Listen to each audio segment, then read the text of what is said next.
Pronto, voltando agora, eu estava falando sobre a infância da gente. Eu fiz a segunda parte que acabou a bateria, aproveitei para dar uma carguinha na bateria e fui fazer uma caminhada. Coloquei a máscara, fui fazer uma caminhada. Aí eu fiquei pensando assim, a leitura que a minha mãe fazia pra gente. Então eu descrevi o quarto da gente. É interessante, eu me peguei lembrando esses dias. Dessa época eu tinha uns 10 anos de idade. Então na escola era obrigatório ler o livro para fazer uma prova, né? Assim ainda é hoje. E era a Ilha Perdida. E não conseguia ler. Conseguia ler e ia adiando. E era assim, minha mãe a vida inteira fez tudo por nós e por meu pai também. E ela sempre leu muito. Eu fui pegar uns livros que ela leu, que a Solstício de Inverno, que a Duda, que é prima dela, também lia, que morreu com 90 anos há pouco tempo agora.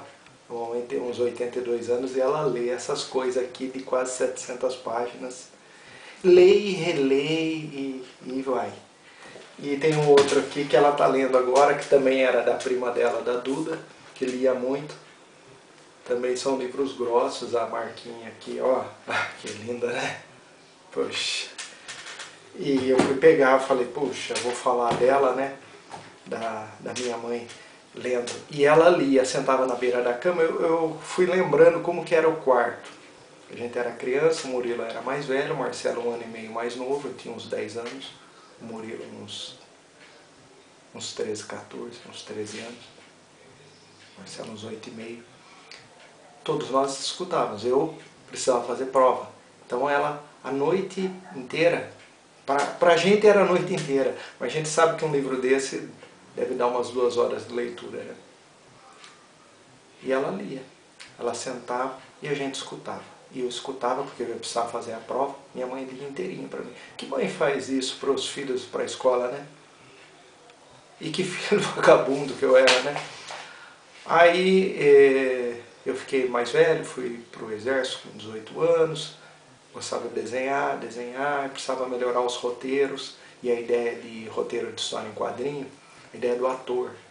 Então quando eu voltei de Itu, que foi aquela porcaria de sistema fechado, militar, a gente só fazia faxina lá e educação física, eu era ótimo em educação física, né?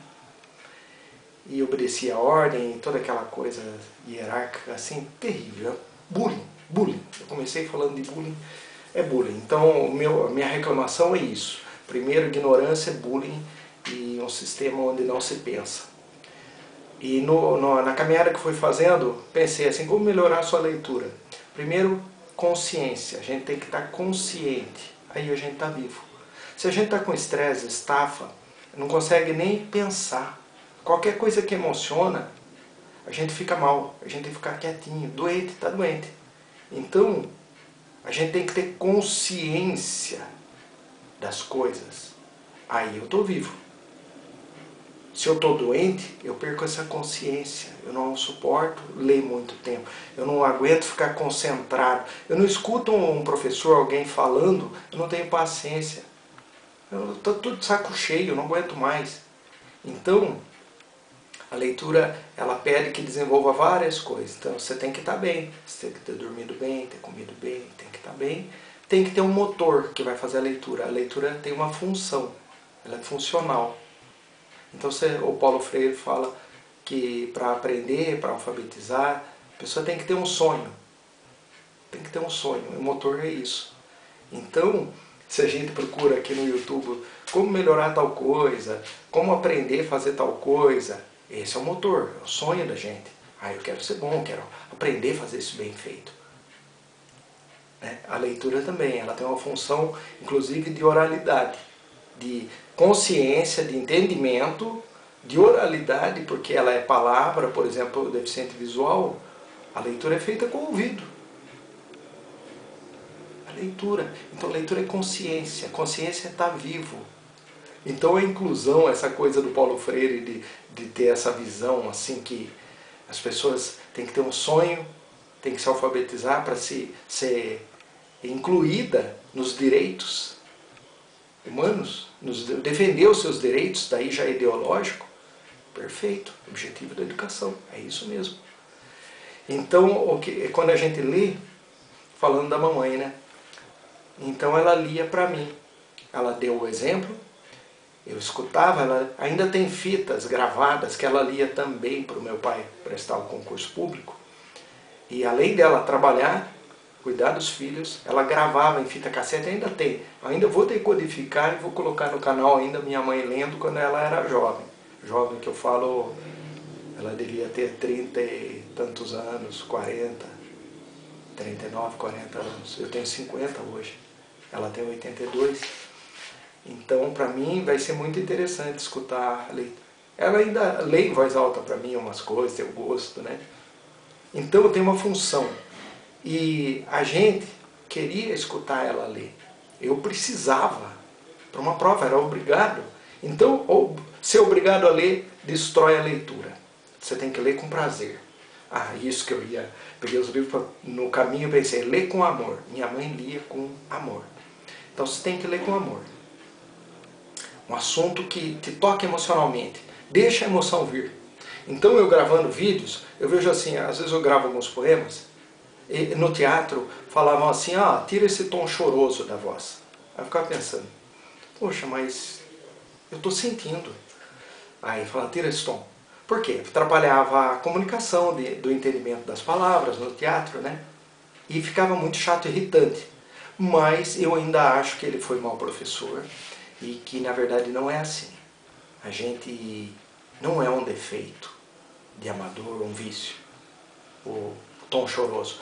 Na verdade é a emoção descendo e a gente não está acostumado com ela, a gente não tem um recurso, tipo fonoaudiólogo, fonoaudiologia, trabalhar o recurso, porque às vezes a pessoa emocionada não dá para entender o que ela está falando. Então era uma coisa pragmática, técnica, e na verdade isso daí foi transformando atores mecânicos. Bullying que o teatro fez com a gente, a coisa da educação física no mau sentido, militar no mau sentido, de adestrar, não deixar pensar. Então, deixa a emoção vir na leitura. Então, quantas pessoas leem e não choram num livro? Ou, de repente, um dia chorou num livro, lendo um livro. Às vezes a gente não chora nem na vida real, né? É da pessoa, tudo bem. Mas eu me lembro que eu li A Hora da Estrela, era 100 páginas, eu li muito rápido. E no banco do jardim, na praça, e eu me emocionei e chorei no final, e foi a primeira vez. Nossa! Então, deixa a emoção vir. Primeiro, você tem que ter consciência, as velocidades, o entendimento. Lê com amor. Então, é um escapismo também. A gente, às vezes, está numa função lá de vigia, não está fazendo nada, pega um livro e quero escapar dessa situação, eu vou fugir para essa consciência paralela, alternativa, estado de espírito, de consciência alterado.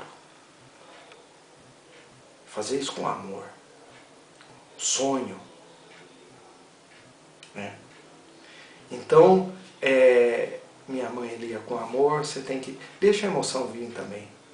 Tem alguns exercícios no teatro que você arranha assim uma caneta assim, e lê em voz alta para ler os R's, a dicção. Então você articula enquanto está lendo. Então, Solstício de Inverno, de Rosamunde Pilcher. E aí vai. Então, exercício de aula de canto também é bom, né, de respiração, de relaxamento, trava-línguas, né, e aí vai. Então, como melhorar sua leitura? Então, a dica é consciente, leitura consciente. Consciência é estar vivo e leitura com amor. Se você acha alguém que precisa que você leia para ela, você arrumou um motivo interno, né? Como eu contei, que eu lia para o Wilk, e eu me vi lendo bem. Daí eu transportei isso para a leitura para deficiente visual. Primeiro eu comecei a fazer para eu mesmo ouvir, eu ponho no começo lá, para eu mesmo ouvir. Porque é isso, Blade Runner, eu acho fantástico, é dos animais, eu reescuto direto. Então volta e meia eu escuto meus áudios de leitura, eu escuto, escuto. Depois leio, voltei a gravar um pouco, a minha coluna está me destruindo, né? Eu desenho muito pouco, escrevo muito pouco e gravo leitura muito pouco. Porque me dói a leitura ficar parada. Eu gravo esses vídeos agora, tenho gravado mais vídeos assim, tipo entrevista, depoimento, reflexões, pensamentos, né? Agora eu estou falando também sobre o YouTube. Que material que tem, os youtubers famosos aí, tem muita visualização, muita técnica, tem uma equipe, são muito bons, mas é um trabalho como se fosse de TV, jornalístico, está longe de ser autoral. E estão reproduzindo coisas que eles aprenderam, inclusive na faculdade que eles fizeram, por exemplo, de roteiro, como escrever roteiro, de formatação, essas coisas. São aprendidas e aqui vem o professor e trabalha como se fosse um jornalista apresentando um programa de TV. Ótimo, muito bom. Está me ajudando a formatar e escrever. Mas o cerne, a carne, a emoção, consciência, a relação, o trabalho autoral, inclusive o desapego ao dinheiro, porque tem muito assim, jornalismo, o outro é como fazer as coisas, uma figura de um jornalista, de um professor que vem com uma revista com os eventos, só que a ideia é o quê? Propaganda. É dinheiro. Por quê? Porque eu vendo um curso à parte, entendeu? Os pulos do gato eu ensino lá. Você quer que eu leia o seu roteiro? Paga o meu curso, que eu leio, faço o trabalho de revisão. Então tem uma coisa de propaganda. É jornalismo, é manual de ensinar a fazer as coisas e é propaganda, marketing pessoal. Agora, a minha ideia ainda não é nada disso, é doc familiar, é documento para eu revisitar, é como eu penso, eu quero minha contribuição, é como alguém que escreve um livro, ele quer deixar as ideias dele, aquilo é patrimônio da humanidade. Então o YouTube, essa revista audiovisual, além de ser distribuída gratuitamente, né, se você tiver Wi-Fi e um aparelho para poder assistir, ela pode ser uma biblioteca de pessoas. As pessoas vão embora, morrem e fica aqui. E fica eu com 50 anos falando aqui a minha experiência com livros, lendo, com teatro, minhas memórias, a relação afetiva. Então no meu canal tem imagens da minha mãe, as coisas, qualquer bobagem. Então é isso, para mim meu canal do YouTube é esse aí. Então como melhorar sua leitura? Leia com amor. Obrigado.